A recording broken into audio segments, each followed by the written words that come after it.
এতিয়া আমি সাহসী অসমীয়া, এতিয়া আমি আত্মবিশ্বাসী অসমীয়া। প্ৰধানমন্ত্ৰী ডাঙৰীয়াৰ নেতৃত্বত অসমে সেমি কণ্ডাক্টৰ লাভ কৰিছে।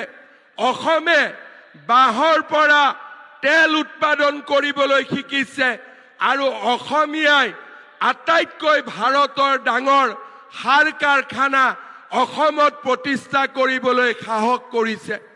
প্ৰধানমন্ত্ৰী ডাঙৰীয়াৰ আশীৰ্বাদত এতিয়া অসমীয়াই নিজৰ জাতিৰ স্বাভিমান ৰক্ষা কৰিবলৈ শিকিছে।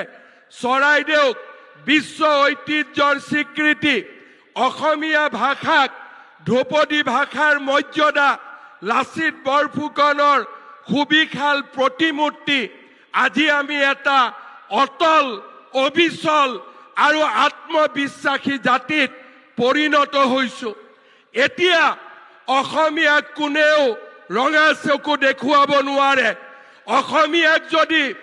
অসমীয়াক যদি কোনোবাই ৰঙা চকু দেখুৱাবলৈ চেষ্টা কৰে, তেনে ব্যক্তিক আমি যেনেকৈ 1.5 লাখ বিঘা ভূমিৰ পৰা উচ্ছেদ কৰিছো, আমি তেনেকৈ অসমীয়াই মৰণপণ যুঁজ দিবলৈ সাজু হৈছো।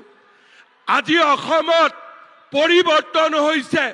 এতিয়া আৰু কাজিৰঙাত কোনেও গড় হত্যা কৰিবলৈ সাহস কৰিব নোৱাৰে। আজি মোদী ডাঙৰীয়াৰ নেতৃত্বত আজি অসমীয়াই আত্মবিশ্বাসী হৈছে।